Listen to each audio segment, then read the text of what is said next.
Ouro Preto tem alto índice de pessoas que sofrem de hipertensão.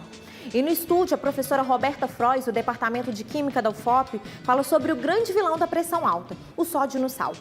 Greve dos servidores técnico-administrativos em educação. E ainda oportunidades de estágio e emprego.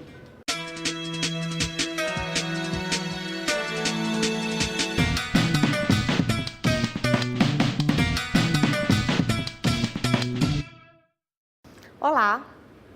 Hipertensão em Ouro Preto. De 40% a 50% da população da cidade sofre da doença, enquanto a média mundial gira em torno dos 30%.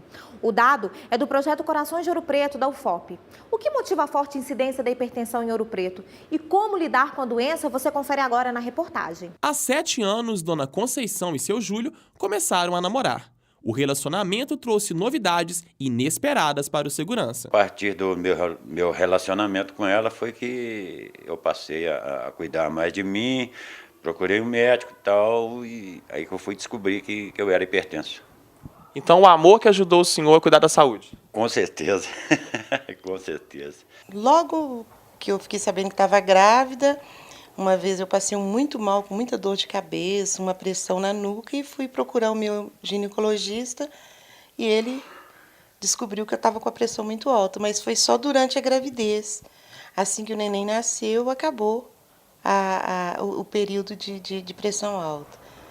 E vim redescobrir de novo logo quando eu fiquei viúva, que acho que foi muita ansiedade. Na família do casal, o histórico de hipertensão é grande. A minha mãe, a pressão dela não saía dos 24, era de 24 para cima. Até os 29, 30, eu já acompanhei a minha mãe. Muito desmaio nas ruas, sabe? Muitas noites sem dormir com ela também. Falecida minha mãe era hipertensa, minha irmã também falecida era hipertensa. A hipertensão não é exclusividade dos parentes do seu Júlio e da Dona Conceição. Segundo o Ministério da Saúde, 90% dos casos da doença são herdados pelos pais.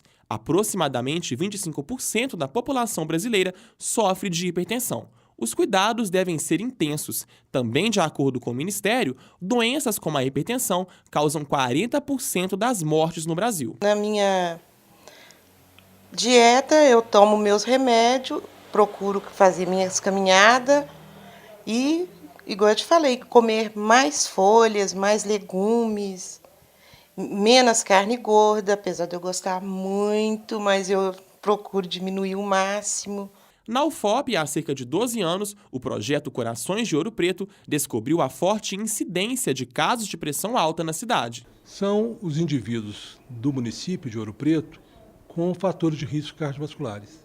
O que o projeto percebeu, detectou, é que a população ouropretana tem uma exposição a esses fatores de risco por comportamento alimentar e comportamento genético muito elevado acima da população brasileira. Seu Júlio diz conhecer bem algumas das características da cultura de Ouro Preto que favorecem a hipertensão. Eu era adepto de uma pinguinha, de uma cervejinha. Hoje eu posso falar que eu não bebo. Primeiro, a quantidade de sal no alimento, quantidade de gordura no alimento, né? Associado a isso, uma participação muito expressiva da raça negra na composição da formação sociocultural ouropretana, juntamente com a antropologia alimentar da cidade. Medidas simples e constantes ajudam a evitar e a cuidar da hipertensão. Primeira coisa, evitar o sal na comida. O sal é um grande veneno da hipertensão. Segundo, manter uma atividade física regular. Precisa ser atleta. Uma caminhada de 35 minutos por dia já é o suficiente. Bebida alcoólica, o mínimo possível, se possível não beber. Comer bastante frutas, né? As frutas protegem contra a hipertensão. E bastante verduras e legumes. Evitando carne gorda, evitando principalmente o sal e gordura animal. Tudo aquilo que não é a comida ouropretana, que é a base de feijão tropeiro, que é a base de fritura. Então, são esses elementos que devem ser evitados. O grande vilão para quem tem a famosa pressão alta é o sódio no sal.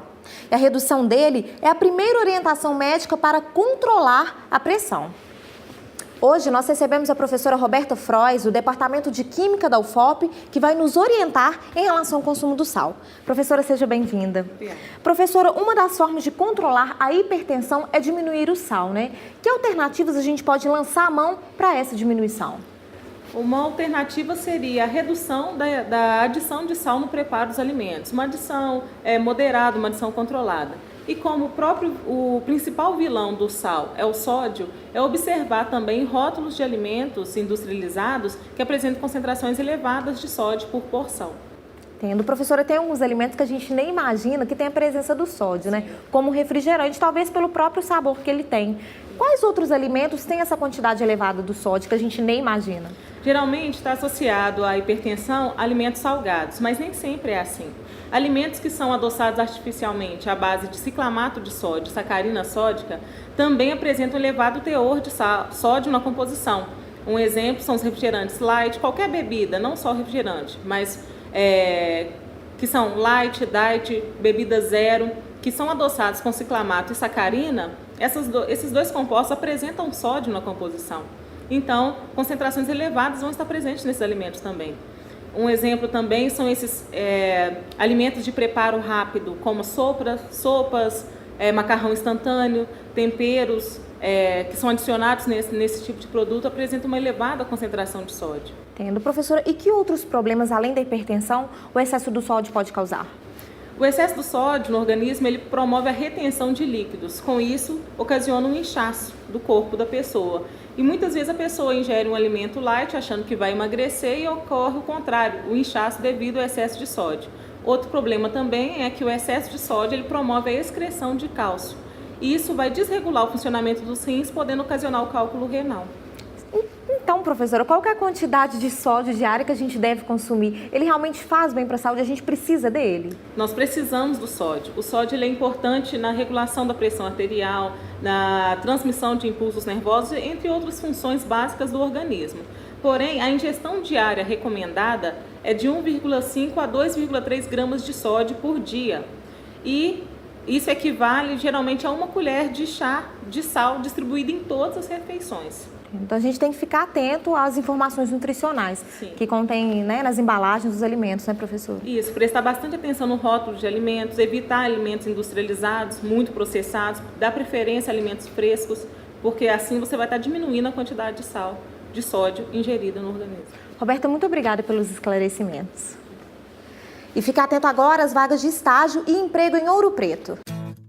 A Novelis do Brasil está selecionando alunos de engenharia ambiental que estejam cursando até o 4º período para a ocupação de uma vaga de estágio. Os interessados devem enviar currículo até o dia 14 de junho para o e-mail renata.alves@novelis.com. A Novelis oferece bolsa de R$ 604, alimentação, plano de saúde, plano odontológico, seguro de vida e transporte.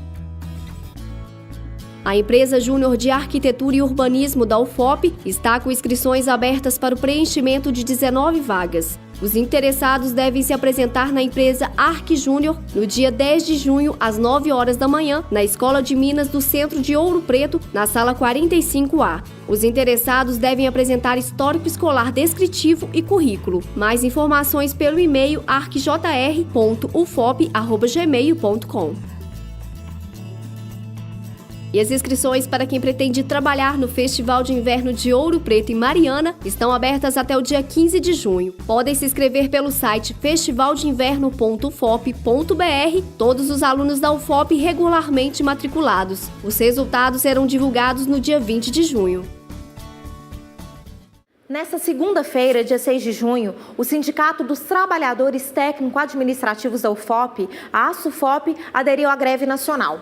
A categoria, por meio da Federação dos Sindicatos dos Trabalhadores das Universidades Públicas Brasileiras, se reuniu no início do mês em Brasília, decidindo que os 179 mil trabalhadores técnico-administrativos em educação do Brasil entrariam em greve nesta segunda. Entre as reivindicações dos trabalhadores está o reajuste salarial, piso de 3 salários mínimos, racionalização de cargos, reposicionamento de aposentados, devolução do vencimento básico complementar absorvido, isonomia economia salarial e de benefícios, abertura imediata de concursos públicos para substituição da mão de obra terceirizada e precarizada em todos os níveis da carreira para as áreas administrativas. De acordo com a SUFOP, na Universidade Federal de Ouro Preto, a paralisação será total. Porém, há uma comissão de negociação direta, organizada pela reitoria, que vai interceder pelo funcionamento dos serviços básicos, como os laboratórios, restaurantes universitários e bibliotecas. Representantes dos servidores vão se reunir com os Ministérios do Planejamento e da Educação para um possível acordo. E ainda nesta semana, uma nova assembleia será convocada para discutir as sugestões do governo e o prolongamento da greve. Os resultados dessas reuniões você acompanha nas próximas edições do nosso programa. Obrigada pela companhia e até o nosso próximo encontro.